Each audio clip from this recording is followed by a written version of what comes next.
राधे राधे, जय श्री कृष्णा। राधे कृष्णा ब्लेसिंग्स में आप सबका स्वागत है। तो आज मेरे लाडू और कान्हा बहुत ही सुंदर से तैयार हुए हैं और ये लोग जा रहे हैं भागवत कथा में। तो इन्होंने ड्रेस पहनी है रेड कलर की, बहुत ही प्यारे लग रहे हैं, बहुत ही सुंदर। तो ये देखिए टोकरी में बैठे हुए हैं ये, और आज हम जा रहे हैं भागवत सुनने। तो वहाँ पे जो भी थोड़ा बहुत क्लिप्स बनेंगे, वीडियोस बनेंगी, वो भी मैं आप लोगों के साथ शेयर ज़रूर करूँगी। तो चलिए हमारे साथ भागवत में आप लोग भी। श्री राधे। फ्रेंड्स, अब हम आ गए हैं मेरी देवरानी के घर पे और अभी भागवत होगी दिन में 3 बजे से, और मेरे कान्हा और लाडो बैठे हुए हैं यहाँ पे और रेडी हो रखे हैं ये लोग। ये अभी सुबह पूजा थी जहाँ पे भागवत थी, तो वहाँ गए थे और ये भी आकर बैठे हुए। इनको मैं पास से दिखाती हूँ। ग्रीन कलर की पोशाक पहनी है, बहुत ही सुंदर लग रहे हैं ये। और ये है मेरे कान्हा और लाडो। ये देखो इन्होंने पहनी है रेड कलर की पोशाक। ये घर से तैयार होकर आए हुए हैं और अभी थोड़ी देर में हम लोग जाएंगे भागवत में। भागवत शुरू होने वाली है और अभी बज गए हैं 3, तो थोड़ी देर में भागवत भी शुरू हो जाएगी। यशु, नव्या और शनाया ड्राइंग कर रहे हैं, देखते हैं। यशु क्या बना रहे हो? वाओ, क्या है ये? स्ट्रॉबेरी। यशु स्ट्रॉबेरी बना रहा है और नव्या नव्या ABCD लेकर बैठी है। और ये देखो सारा मुंह खराब कर दिया इसका। मैंने बोला, यशु ने बोला तू ऐसी चीज़ सिखाता है। और शनाया क्या बना रही है? शनाया डॉल पे कलर कर रही है। तो अब हम लोग आ गए वहाँ पे जहाँ पे भागवत कथा होने वाली है। ये लाडो, कान्हा और लड्डू लाडली बैठे हुए हैं यहाँ पे।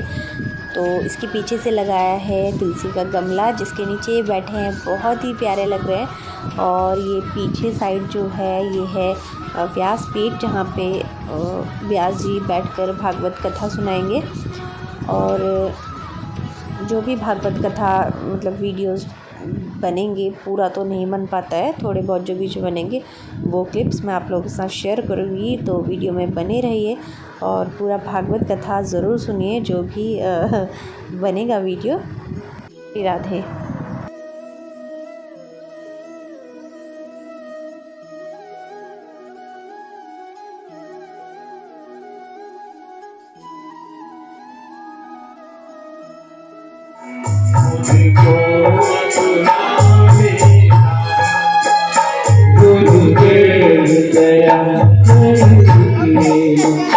तुझको अपना लेना, मैं शरण पड़ा तेरी, मैं शरण पड़ा तेरी, चरणों में जड़ा दे गुरुदेव दया करके तुझको अपना लेना।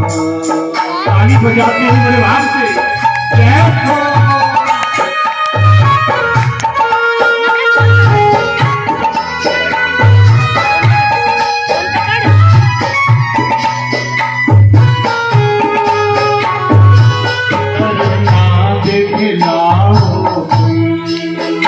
करुणानिधि नाम तेरा, करुणानिधि नाम तेरा, करुणानिधि नाम तेरा, करुणानिधि नाम। सोए हुए भाग्यों को ये नाथ जगाओ, सोए हुए भाग्यों को ये नाथ जगाओ, सोए हुए भाग्यों को ये नाथ जगाओ, सोए हुए भाग्यों को ये नाथ जगाओ। मेरे नाम भवन तोले, मुझे आयु भवन तोले, किस पार लगावे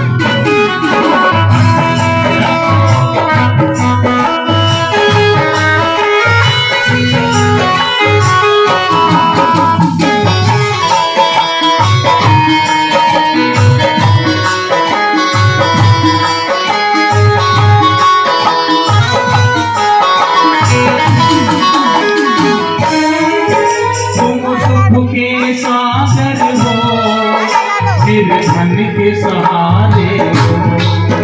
तुम सुख के सागर हो, निर्धन के सहारे हो। तुम सुख के सागर हो, निर्धन के सहारे हो। तुम सुख के सागर हो, निर्धन के सहारे हो। इस तन में समाये हो, मुझे प्राणों से प्यार हो। इस तन में समाये हो, मुझे प्राणों से प्यार हो। और क्या ताली क्यों बजाई जाती है आपको पता है? ताली बजाने का रीजन क्या है?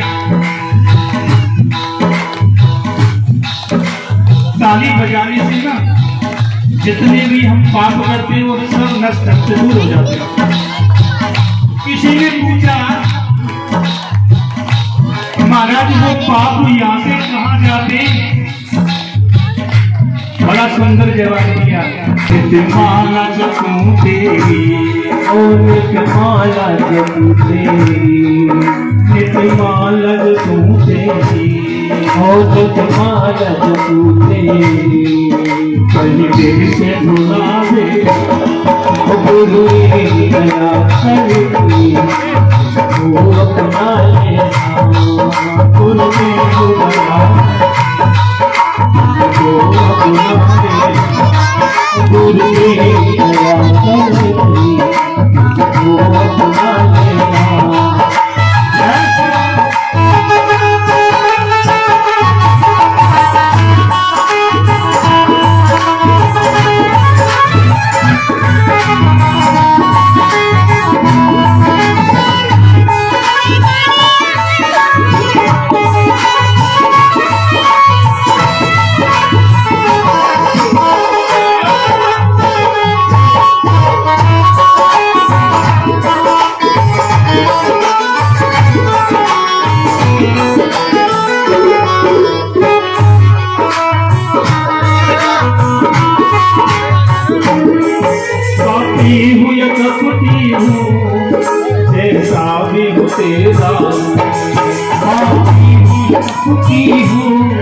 जैसा भी हो तेरा पापी हूँ या कपटी हूँ, जैसा भी हो तेरा वो पापी हूँ या कपटी हूँ, जैसा भी हो तेरा दास बना लो मुझे चरणों का सेवा। दास बना लो मुझे चरणों का चेला। अरे दास बना लो मुझे चरणों का चेला। ओ दास बना लो मुझे चरणों का चेला। तेरे दर का भिखारी हो, तेरे दर का भिखारी हो, तेरे दर का भिखारी। क्या क्या नियम है आपको सब बदलाएगा।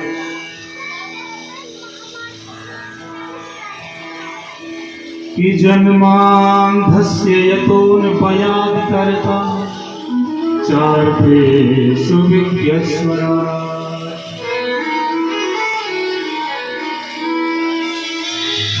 जब ग्रंथों को लिखने से पहले जैसे विष्णु पुराण है तो उसमें विष्णु भगवान की स्तुति की गई है, अपने इष्ट का स्मरण किया गया है। शिव पुराण है तो उसमें शिव की महिमा है, देवी पुराण है तो उसमें देवी की महिमा है। लेकिन ये ग्रंथ ऐसा है इसमें किसी देवता का नाम लेकर के स्तुति नहीं, मंगलाचरण जिसको बोलते हैं किसी भी देवता का लेकर के नहीं, केवल किसका लिया है? सत्य का।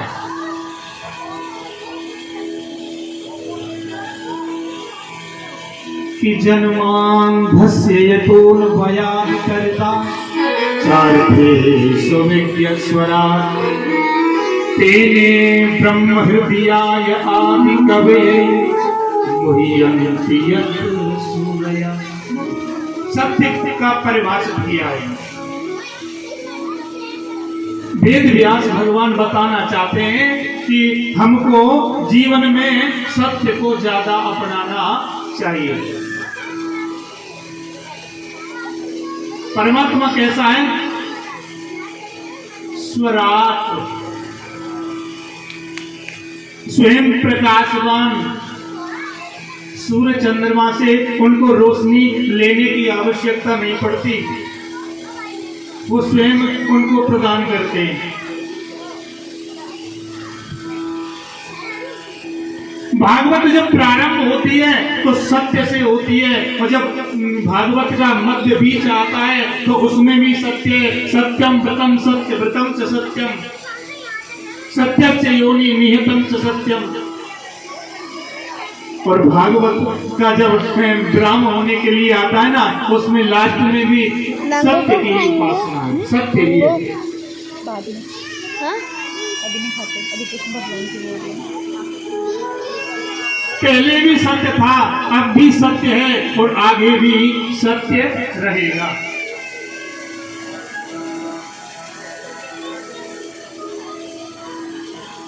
सत्यम परम धीमहि। ज्यादा से ज्यादा हमको सत्य बोलने का संकल्प लेना चाहिए।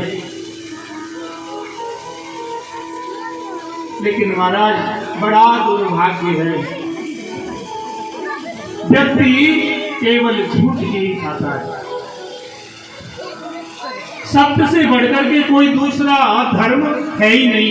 बाबा गोस्वामी जी तुलसीदास जी महाराज ने तो लिखा है, कोई दिक्कत नहीं, धर्म न दूसरे सत्य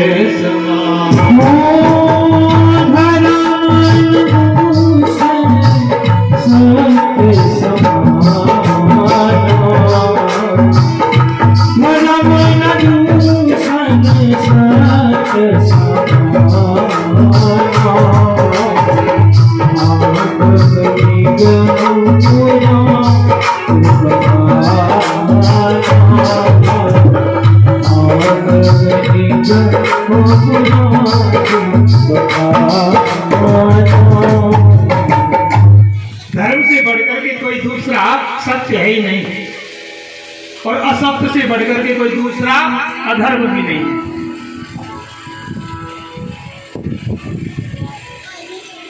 इसलिए जीवन में हमको ज्यादा से ज्यादा सत्य बोलना चाहिए। सत्य का ही निरूपण किया गया है। दूसरे श्लोक में कहा है कि धर्म प्रोजित कैतवोत्र परमो निर्मत शरणागतम्। भागवत में परम धर्म का निरूपण किया गया है। परम धर्म है क्या? परम धर्म वो है जो निष्कामी संत, जिनको कुछ नहीं चाहिए, ना फले कथा है। और भागवत कथा कैसी है? शिवदम,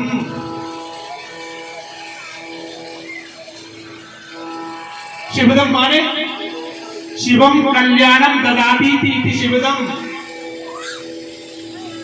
कल्याण करने वाली। तापत्रयोन्मूलनम, 3 प्रकार के जो ताप होते हैं उनका उन्मूलन करती है भागवत कथा।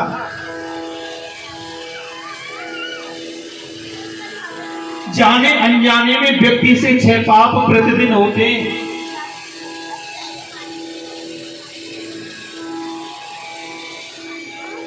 चलने में, खाने में, पीने में महाराज, चूल्हे में, झाड़ू में, पोछा में, ये 6 पाप प्रतिदिन हर व्यक्ति पर होते हैं। इनसे पापों से छुटकारा पाने का नियम क्या है? भगवान का चिंतन करो। भगवान के स्मरण मात्र से ही तीनों प्रकार के ताप, दैहिक, दैविक, भौतिक ताप, तीनों विनष्ट हो जाते हैं।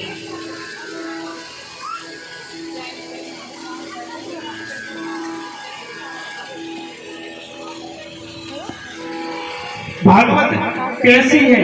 कहां से उत्पत्ति हुई है भागवत की? भागवत क्या है?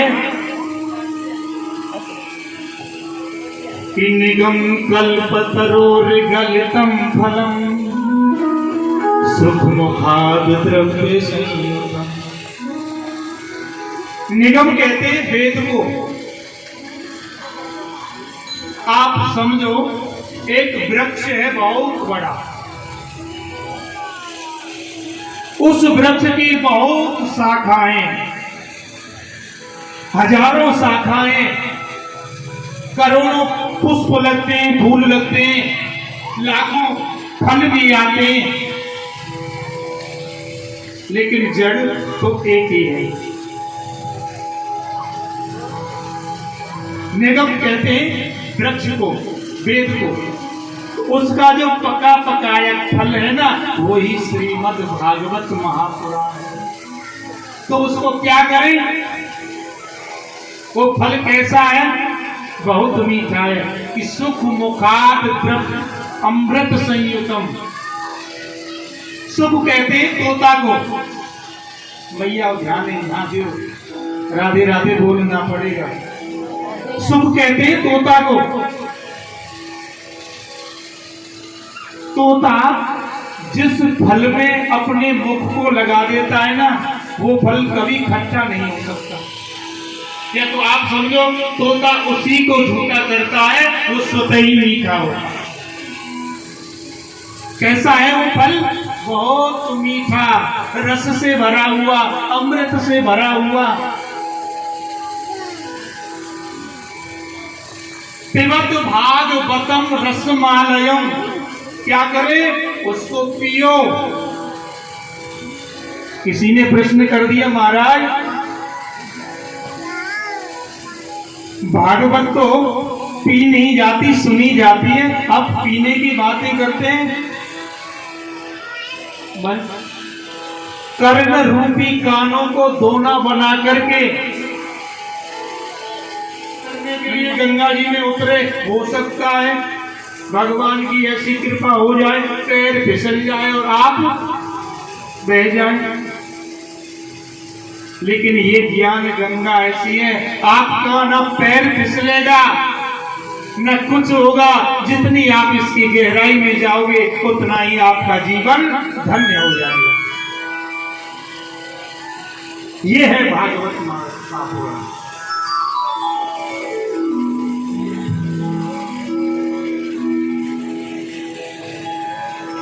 जितनी इसकी गहराई किस प्रकार से सुननी चाहिए, तन्मय होकर के सुनो। ऐसे नहीं इस कान से सुना और इधर से निकाल दिया कि महाराज आपकी कथा यही समझ। इसको जीवन में उतारो। पता नहीं परमात्मा का कौन सा शब्द आपके जीवन का कल्याण करो।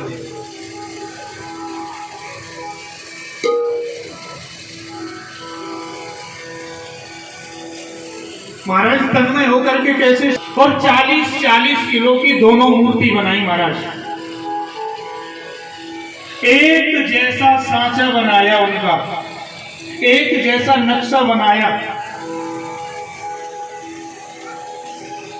और कंप्लीट करके नुमाइश में जाकर के, मेले में जाकर के उन्होंने बेचने के लिए वहां रख दी।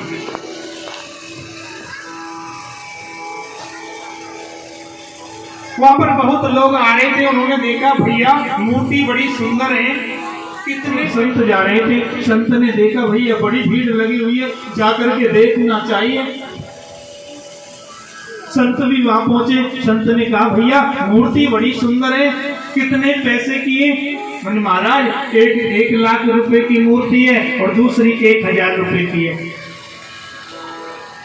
प्रैक्टिकल आपको करना है,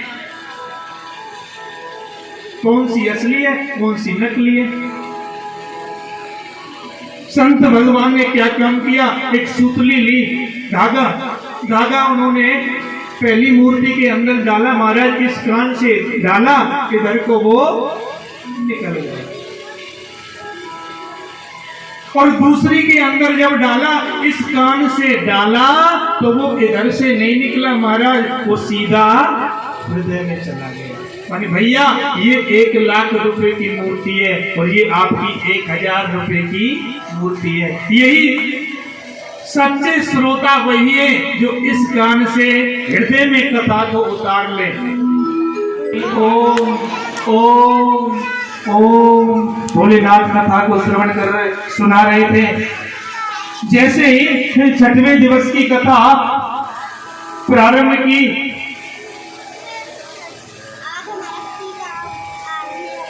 यह योग के बारे में, योग संन्यास के बारे में भूत बामन भगवान वर्णन कर रहे थे। उस समय पार्वती मैया की झपकी लगे, निद्रा देवी ने घेर लिया।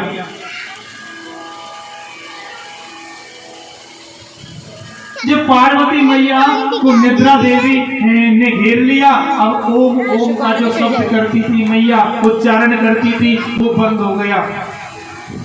उस तोते के बच्चे ने सोचा मैया ने ये बंद ओम ओम शब्द करना कहना बंद कर दिया है, कहीं ऐसा ना हो अमर कथा मेरी पूरी ना हो, रह नहीं जाए। तो मैया की आवाज में ही बिल्कुल पीछे पीछे, अब तोता का बच्चा था, वो कहता है ओम ओम ओम।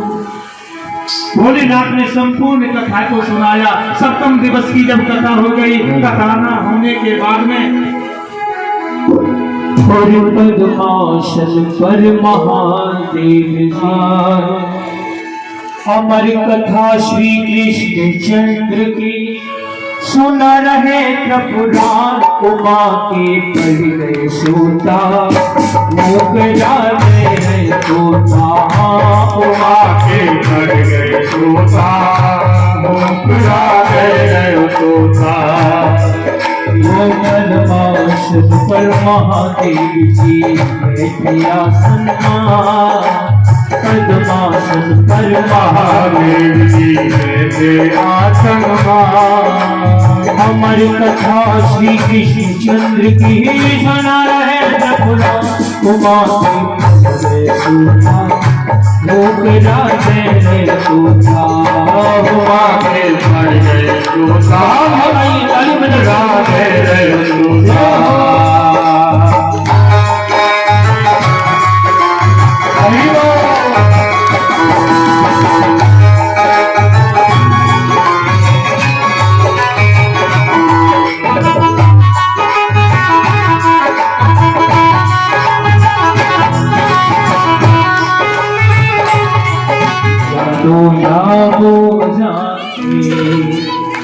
और ये मैं जानू या वो जाने, ये मैं जानू या वो जाने।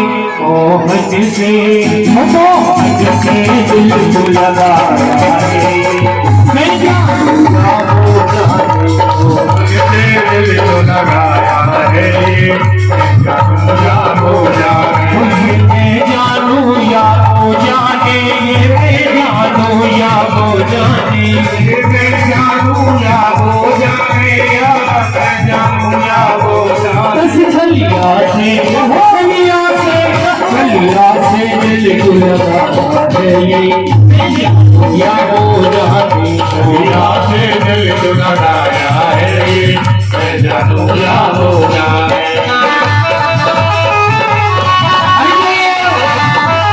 चाली बनाते हुए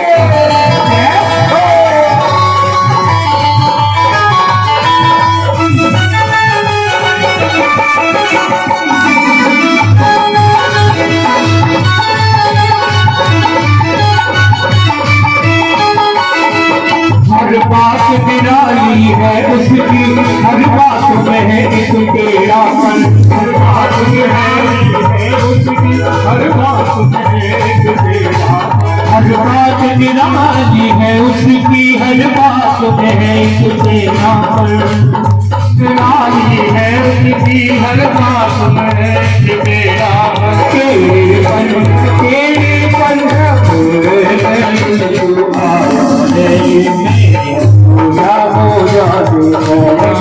दिल को लगाया है, जानू या वो जाने।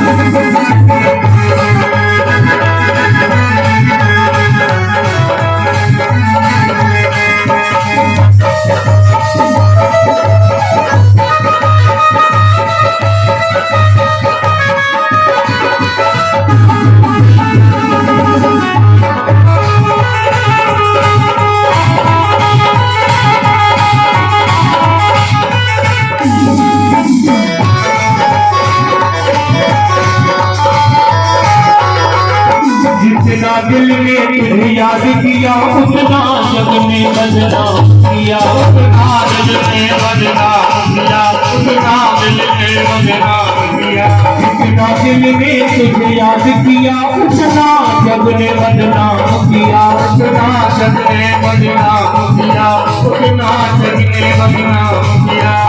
ऐसा जादू चलाया है, ऐसा जादू चलाया है,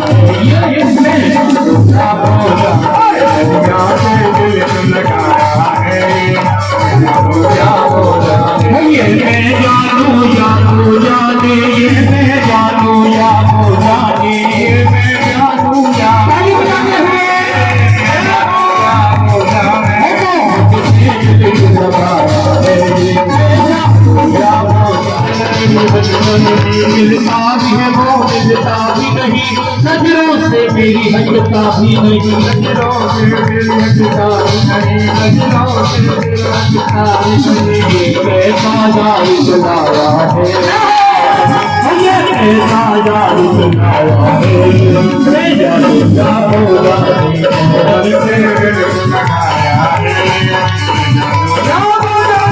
ये मैं जानू या हो जाने, ये जानू या हो जाने, ये मैं जानू या हो जाने, ये जानू या हो जाने, मोहन दिल दिला या हो जाने,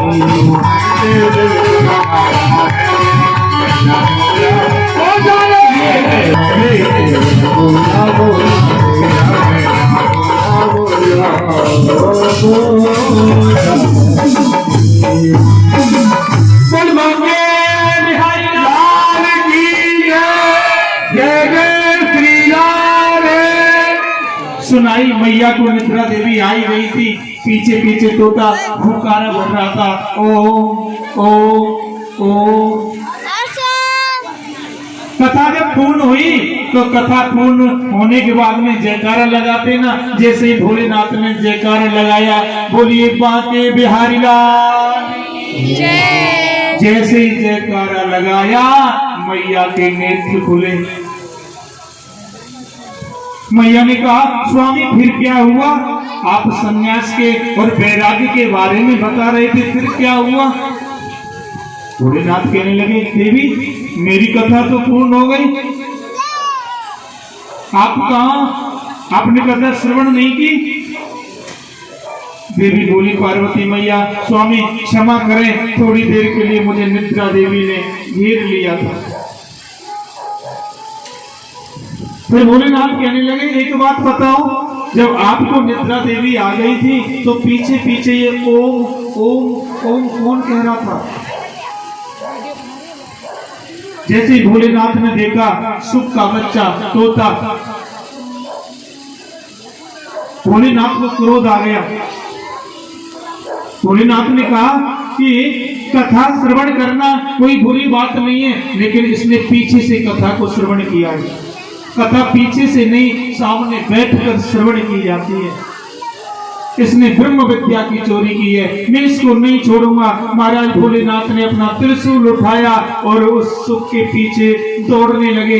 सुख वहां से उड़ करके आगे आगे तोता, पीछे पीछे भोलेनाथ। अहिलोक गया, यमलोक गया, घूमते घूमते भोलेनाथ पीछे पीछे कि आज छोड़ूंगा नहीं, तूने ब्रह्म विद्या की चोरी की है, तेरे प्राणों का हर लूंगा।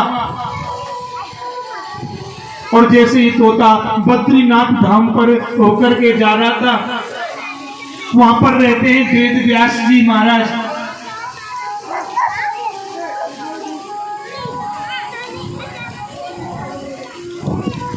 उनकी एक कुटिया है, उसका नाम है सम्यप्रास। उनकी पत्नी का नाम है वीचिका देवी। उनके कोई संतान नहीं थे। एक दिन वीचिका देवी वेद व्यासी महाराज से कहने लगे कि स्वामी हम को ना शादी को बहुत दिन हो गए, अभी कोई संतान नहीं हुई है। वेद व्यासी कहने लगे देवी आप धैर्य धारण करिए, ईश्वर सब अच्छा करेंगे। वही वीचिका देवी उस दिन अपने नहा धो करके अपने केशों को धुल घर में आया, चारों ओर देखने लगे कि जब तक मेरा चोर नहीं मिल जाएगा ना तब तक मैं यहाँ से जाऊंगा भी नहीं। त्रिशूल लेकर के वहीं खड़े वेदव्यास जी महाराज आए कि बाबा आप कैसे खड़े, क्या बात है? बोली आपके घर में मेरा चोर है और जब तक ये बाहर नहीं आएगा मैं यहाँ से जाऊंगा नहीं, इसके प्राणों को लेकर के जाऊंगा। इसने मेरी ब्रह्म विद्या की चोरी की है, अमर कथा को चोरी से सुना है, इसको मैं छोड़ूंगा नहीं। वेदव्यास जी महाराज ने भोलेनाथ को समझाया। वेदव्यास जी महाराज कहने लगे फिर आपका वो चोर कहाँ है? फिर आपकी पत्नी वीटिका देवी के गर्भ में चला गया है मुख से, तब तक ये नहीं निकलेगा तब तक नहीं जाऊंगा। वेदव्यास जी महाराज कहने लगे तभी तो आपको भोलेनाथ कहते हैं, बड़े भोले हैं आप। एक बात बताइए, जब आपके मुखार बिंद से अमर कथा का उसने पान कर लिया, अब क्या वो मर सकता है? वो तो अमर हो गया। भोलेनाथ को याद आया, व्यास जी ठीक कह रहे हैं। भोलेनाथ को समझा करके भोलेनाथ वापिस आ गए। अब महाराज वीटिका देवी की गर्भ में सुखदेव जी महाराज को 12 वर्ष हो गए, लेकिन बाहर आने का नाम ही नहीं लेते। वीटिका देवी मां परेशान होने लगी। मां ने कहा वेदव्यास जी से, स्वामी मुझे ऐसा लगता है मेरी गर्भ के अंदर से वेद मंत्रों का सा उच्चारण होता है। वेदव्यास जी महाराज कहने लगे देवी आप चिंता ना करो, तो बहुत बड़ा विद्वान आपके गर्भ में पल रहा है। लेकिन स्वामी मां को पीड़ा बहुत होती है गर्भ में, ये बाहर आने का नाम नहीं लेता। गर्भ महाराज सबसे बड़ा दुख जो नरक है वो गर्भ है।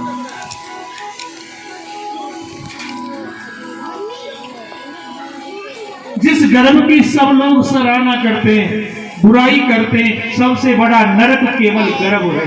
लेकिन आज सुखदेव जी ने इस गर्भ को ही महाराज स्वर्ग जैसा मंदिर बना दिया। आराम से बैठे हैं, गोविंद का चिंतन कर रहे हैं।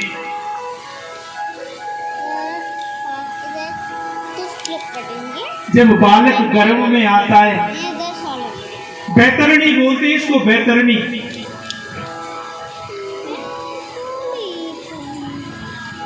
जब गर्भ में आता है बच्चे, माता कभी खट्टा खाती है, कभी ठंडा लेती है, सब लगता है। छोटे छोटे कीटाणु उस बच्चे को खाते हैं। उसमें ईश्वर से प्रार्थना करता है वो बालक, प्रभु एक बार इस गर्भ से, इस नरक से मुझे बाहर निकाल दे, दोबारा इस गर्भ के अंदर नहीं आऊंगा, इस नरक के अंदर। इतनी प्रार्थना करता है ईश्वर से, लेकिन बाहर आते ही क्या, माया प्रपंच लग जाता है, सब भूल जाता है। गर्भ में कहता था गोविंद आपका इतना भजन करूंगा, इतना भजन करूंगा, पुनरपि जननम पुनरपि मरणम पुनरपि जननी जठरे शयनम। ये बार बार का कुचक्र है ना, आने जाने का। इतना भजन करूंगा, दोबारा इस नरक के अंदर नहीं आऊंगा। सब लोग जिस गर्भ की बुराई करते हैं, आज सुखदेव ने उस नरक को महान बना दिया, मंदिर बना दिया। वेदव्यास जी कहने लगे, मंत्रों को द्वारा बोल करके पूछने लगे, अरे ओ बेटा आप बाहर आ जाओ, आपकी माता को बहुत कष्ट होता है। अंदर से आवाज आती है, पिताजी प्रणाम, मैं आपका पुत्र सुखदेव बोल रहा हूं। वेदव्यास जी कहने लगे, वाह जन्म अभी हुआ नहीं है, नामकरण संस्कार गर्भ में ही रख लिया।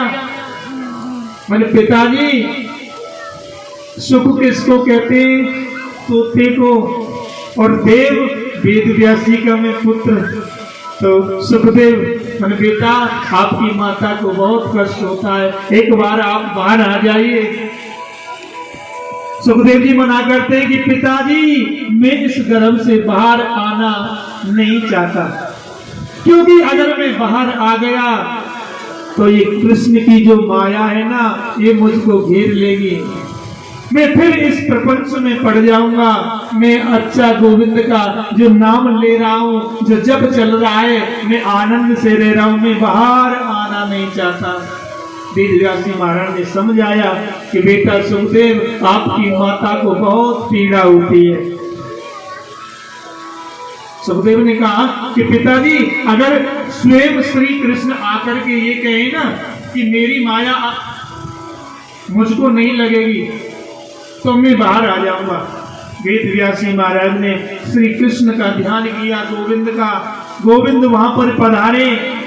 गोविंद ने कहा कि बेटा सुखदेव, मेरी माया तुझको नहीं घेरेगी, तू बाहर आ जा, अवतार ले ले और जन जन में जाकर के आप भागवत धर्म का प्रचार करो। श्री कृष्ण ने कहा, सुखदेव जी महाराज ने प्राकट्य उत्सव कर लिया। बोलिए सुखदेव भगवान की। सुखदेव जी महाराज प्रकट हो गए और महाराज प्रकट होते ही क्या किया, अपनी नाभि को वो दिख रही है, सीधा वन में चले गए महाराज। ना पिताजी के पास रुके, ना माताजी के पास रुके, अपने नाड़ को कंधे पे डाल करके सीधे वन की ओर चले गए। माता पीछे से आवाज देने लगी, बेटा बेटा रुको, लेकिन कुछ नहीं रुके। सुखदेव जी सीधा वन में जाकर के गोविंद का चिंतन करने लगे।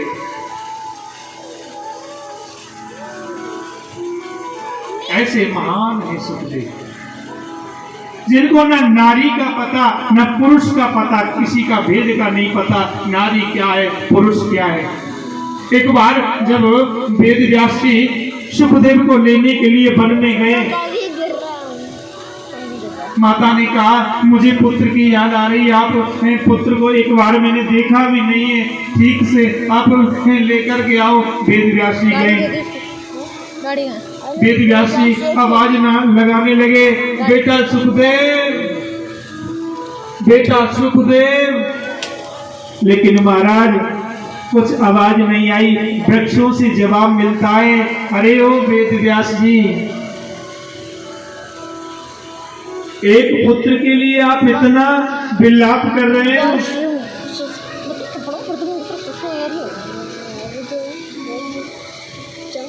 लेकिन उनकी सुखदेव को लौटाने में वो नाकाम रहे, वापिस आ गए। सोनक आदि 88,000 ऋषियों ने प्रश्न किया, महाराज ये वेद व्यास जी कौन है, इनको बताने की कृपा करें, इनकी पूजा करो। आखिर पूजा किसकी करनी चाहिए, जब एक की पूजा करे तो सबकी हो जाए। ऐसा प्रधान देवता कौन है? एक कलयुग का भक्त था महाराज, बड़ा दुखी।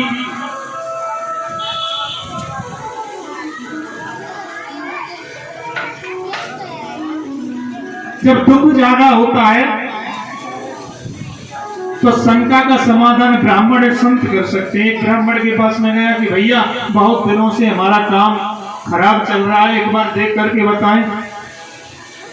ब्राह्मण देवता ने कहा, भैया एक काम कर, तू ना 6 महीने के लिए हनुमान जी की पूजा प्रारंभ कर दे। 6 महीने बाद में तेरा समय इतना अच्छा आ जाएगा, तुझे कुछ करने की आवश्यकता नहीं। अब तो वो सुबह जगे, महाराज आरती सेवा पूजा करे, हनुमान जी की सब कुछ लगाए, लेकिन ऐसा करते करते 6 महीने व्यतीत हो गए। लेकिन उसका काम ऐसे कि ऐसा,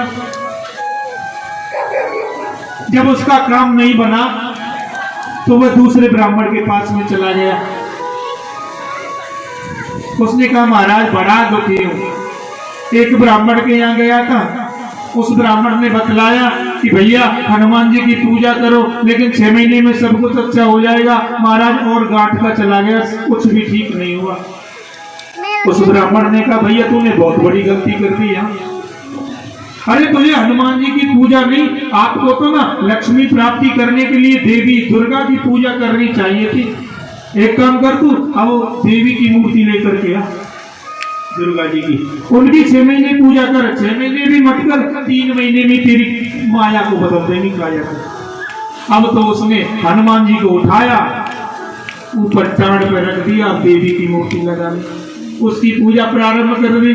लेकिन महाराज 3 महीने निकल गए, तब भी कुछ नहीं हुआ, क्योंकि श्रद्धा और विश्वास होना चाहिए। फिर तीसरे ब्राह्मण के पास में गया कि भैया मैं दूसरे पहले ब्राह्मण के पास में गया, 6 महीने बताया था हनुमान जी की पूजा करने के लिए, तब कुछ नहीं हुआ। एक ब्राह्मण के पास में दोबारा गया, उन्होंने दुर्गा की पूजा बताई, तब कुछ नहीं हुआ। अरे आप भी कृपा कर दो, क्या करना चाहिए? उसने कहा भैया तू तो बहुत बड़ा गलत चक्कर में पड़ गया। अरे तुझको ना कन्हैया की पूजा करनी चाहिए, ये सब कुछ देने वाले, एक बार विश्वास करके तो देख, और तू 1 महीना पूजा कर दे कन्हैया की, तेरा सब कुछ अच्छा हो जाएगा।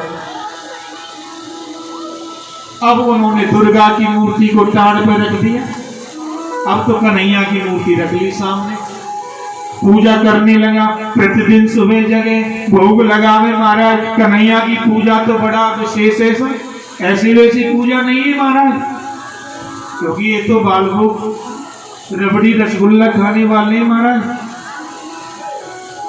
अब 1 महीना हो गया, उसको कुछ नहीं हुआ। उसने कहा कि सब मेरा तो विश्वास उठ गया। किसी फिर तांत्रिक के पास में गया, मैंने भैया कन्हैया जी ने भी कुछ नहीं किया, अब तुम बताओ मुझे क्या करना चाहिए। मैंने भैया एक काम कर तू, अब की बार ना एक बार और देख ले, तू भैरव बाबा ले आ, और भैरव बाबा ला करके तू पूजा कर, फिर देख तेरा दिन दूनी रात चौगनी कैसे तरक्की होती है। अब उसने कन्हैया जी को वहां से उठा कर ऊपर पटक दिया। सब पढ़े, भैरव बाबा की पूजा प्रारंभ कर दी महाराज। अब भैरव बाबा की पूजा करे, उसको नजर आई क्या, जब तो धूप बत्ती जलाता था ना, तो धूप बत्ती का जो धुआं था, जो भगवान की ऊपर मूर्तियों को पटकता जा रहा था, कन्हैया की लास्ट में थी कि धुआं उधर कोई जा रहा था कन्हैया की तरफ। उसको बात आई कहीं ऐसा तो नहीं है, पूजा इनकी करता हूँ, उनकी पूरी सुगंधी को तो ये मूर्ति पड़ी है ये ले रही है, कन्हैया जी खींच रहे हैं इसको, तभी मेरी पूजा सफल नहीं हो रही। उसने क्या काम किया, कन्हैया जी की मूर्ति को उठाया, ऊपर से नीचे लिया, महाराज एक कपड़ा लिया, कपड़ा लेकर के मुंह पे बांधने लगा कन्हैया जी के पे। तुरंत कन्हैया ने आकर के हाथ पकड़ लिया, प्रकट हो गए कन्हैया। अब वो भक्त कहता है वाह जी वाह, इतने दिन आपकी पूजा की, तब तो आप प्रकट नहीं हुए, जब आपकी मुख को बांध रहा हूं, गलत काम कर रहा हूं, तब आप प्रकट हो गए।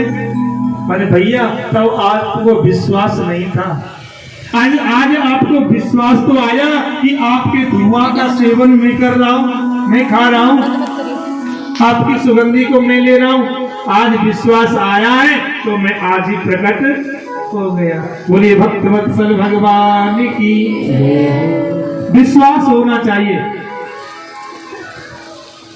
देवता इष्ट अपना एक बनाना चाहिए, चाहे हनुमान जी को बनाओ, चाहे राम जी को बनाओ, चाहे कन्हैया जी को बनाओ, इष्ट एक होना चाहिए। और सम्मान सब देवताओं को करना चाहिए, किसी का निरादर नहीं करना चाहिए।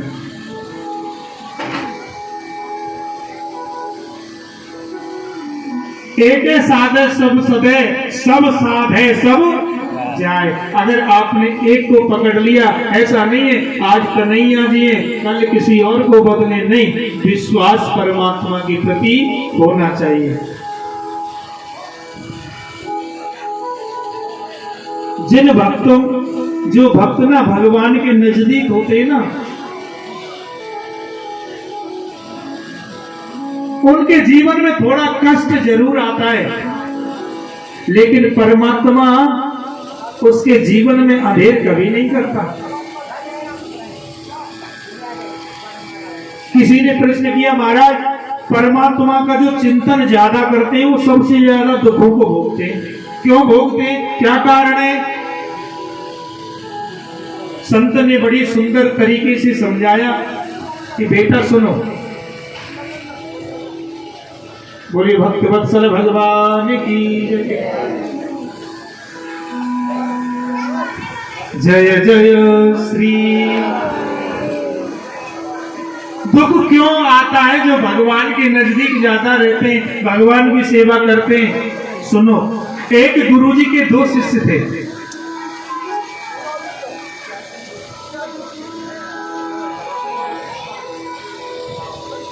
एक गुरुजी के दो शिष्य थे। गुरुजी ने दोनों को शिक्षा बराबर दी, लेकिन एक शिष्य तो ऐसा था परमात्मा का 24 घंटे केवल भजन पाठ पूजा करता था, भगवान के प्रति आस्थावान था। और दूसरा व्यक्ति बड़ा पाखंडी, चोर, बड़ा दुराचारी। शिक्षा एक ही गुरु ने दी, लेकिन एक का कर्म भगवान के चरणों से जुड़ गया मन, और दूसरे का चोरी चकारियों में लग गया।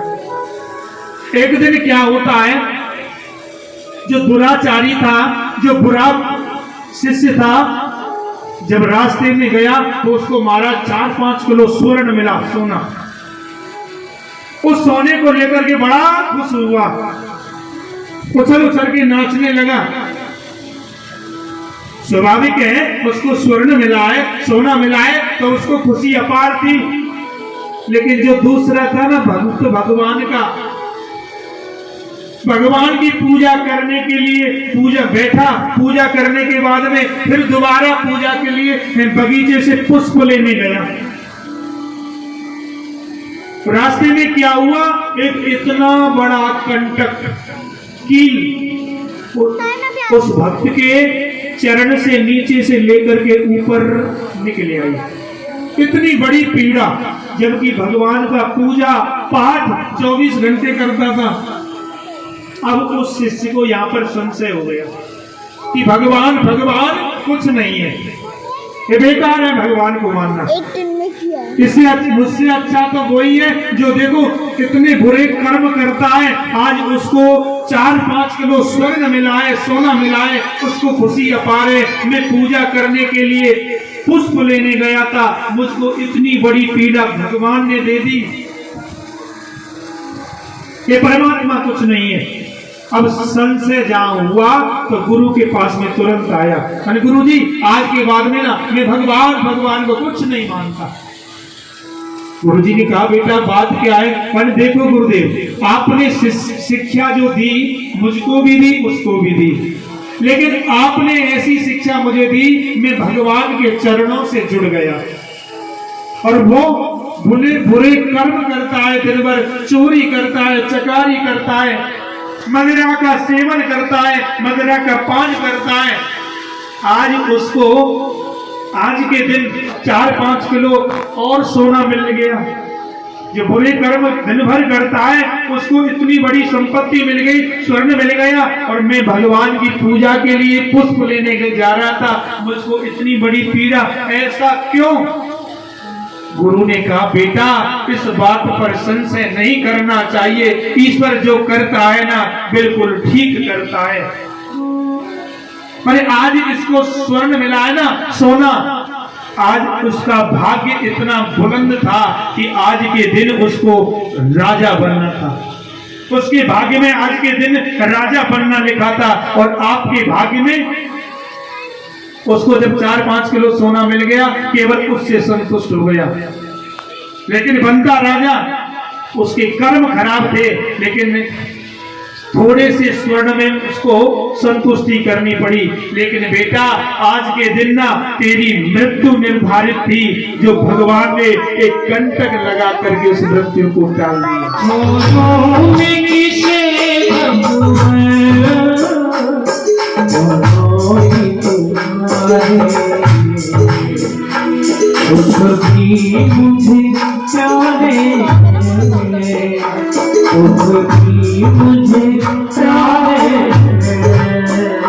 छोड़ो मैं किसे भगवान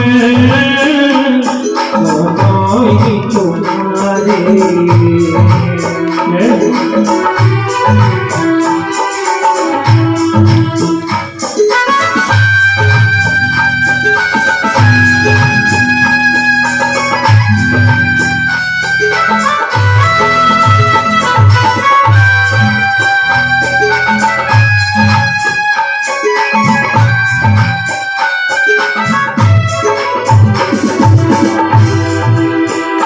सुख दुख ही तो दुनिया, सुख ही तो हम सबको इंसान बनाते,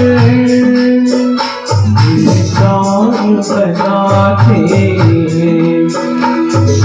सारी नदियों के प्यारे, सारी नदियों के तुम ही किनारे, छोड़ो में किसे भगवान, दोनों ही तुम्हारे, दोनों ही तुम्हारे।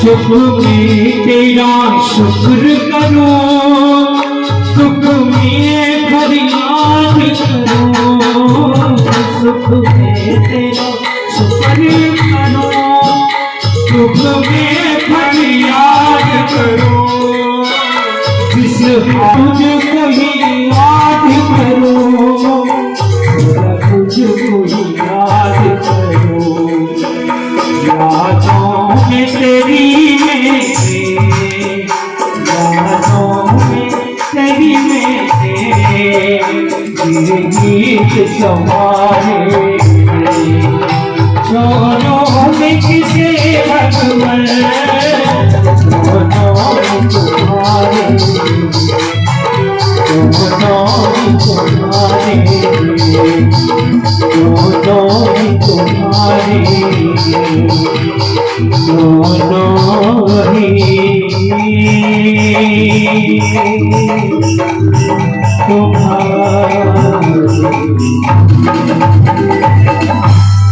भक्तवत्सल भगवान की 27 माएं, और जो आका डंडा है वो दूसरा है, और माँ शब्द 25वां वर्ण है। कितना योग हो गया महाराज? 27 और 2 कितने हो गए? 29। 29 और 25 कितने हो गए महाराज? 54 हो गए। एक बार राम राम आपने राम कहा है, केवल 54 बार आपकी माला का जप हो गया। आपने राम राम जी बोल दिया ना, 108 की माला पूरी हो गई महाराज। ये राम राम की महिमा है। आप एक बार राम कहते हैं ना, 54 बार जप हो जाता है, और 108 की मनिया होती है महाराज। राम राम जी किसी से बोला बुजुर्ग से, वहां से जो 108 की मनियों की माला है ना, वो पूर्ण हो गई। ये राम नाम की महिमा है। आगे चलते हैं कथा में, गोविंद वहां से आगे गई मुक्ति। बोलिए भक्त वत्सल भगवान की जय। यहाँ प्रश्न कर दिया, कल से जो कथा हमारी चलेगी सुखदेव भगवान सुनाएंगे परीक्षित जी महाराज को। अब तक कहाँ चल रही थी? सूत जी महाराज सुना रहे थे सोने का आदि 88,000 ऋषियों से। तीसरी जगह और कथा चल रही है, कहाँ चल रही है बताओ? अरे मीठापुर में लखपत कॉलोनी में महाराज हम सुना रहे हैं, आपको राधे राधे बोलना पड़े। जय जय श्री राम। कल की कथा में बड़ी दिव्य झांकी, बड़ी सुंदर। मैया आपसे 4 बजे ओ किशोरी तेरे चरणन में, श्री राधे तेरे चरणन में, मेरे जीवन की जुड़ गई हो। किशोरी तेरे चरणन में। आइए जिनकी जीवन की जोड़ गई किशोरी के चरणों में जुड़ी है। मेरे जीवन की जुड़ गई डोर, किशोरी तेरे चरण में, मेरी जीवन की जुड़ गई डोर, किशोरी तेरे चरण में, वो किशोरी तेरे चरणों में, श्री राधे तेरे चरणों में, किशोरी तेरे चरणों में, श्री राधे तेरे चरणों में, तेरे चलने गई डोर, किशोरी तेरे चरणों में, जीवन गई डोर, किशोरी तेरे चरणों में।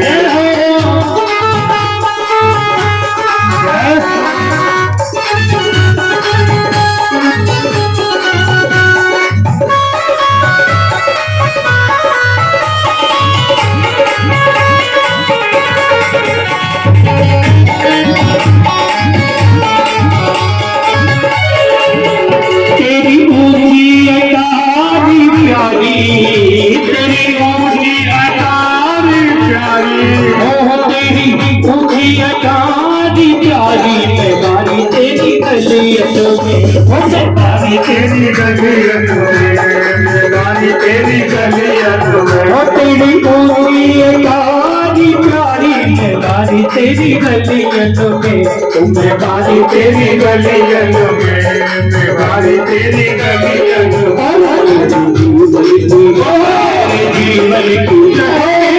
जीवन की है जाए मोर किशोरी तेरे चरणों में, मेरे जीवन की जुड़ जाए डोर, किशोरी तेरे चरणों में।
किशोरी तेरे चरणों में, श्री राधे तेरे चरणों में, किशोरी तेरे चरणों में, श्री राधे तेरे चरणों में, श्री राधे तेरे चरणों में, किशोरी तेरे चरणों में, श्री राधे तेरे चरणों में, मेरे जीवन की जुड़ गई डोर, गई डोर, किशोरी तेरे चरणों में, किशोरी तेरे चरणों में, राधे तेरे चरणों में, राधे तेरे चरणों में, किशोरी तेरे चरणों में।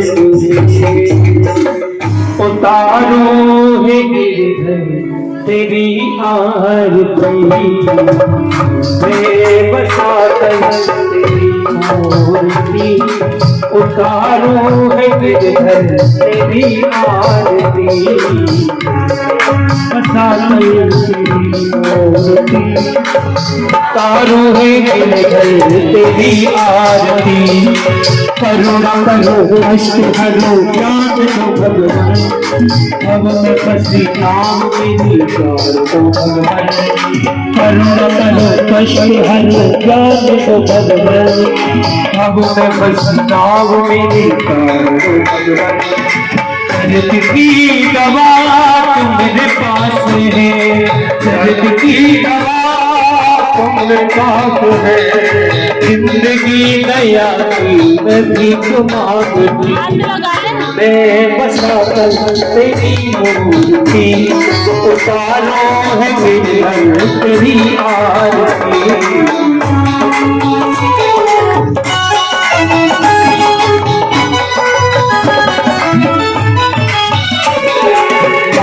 तुझसे क्या मैं यही सोचूं भगवान, जिंदगी जब तेरे नाम और दीवर पड़े। हम तुझसे क्या मैं यही सोचूं भगवान, जिंदगी जब तेरे नाम और दीवर पड़े। सब कुछ तेरा कुछ नहीं मेरा, सब कुछ तेरा कुछ नहीं मेरा। चिंता है अब मुझको संसार की, मैं बसा कर तेरी मूर्ति, उतारूं है तेरे तेरी आरती। मैं बसा कर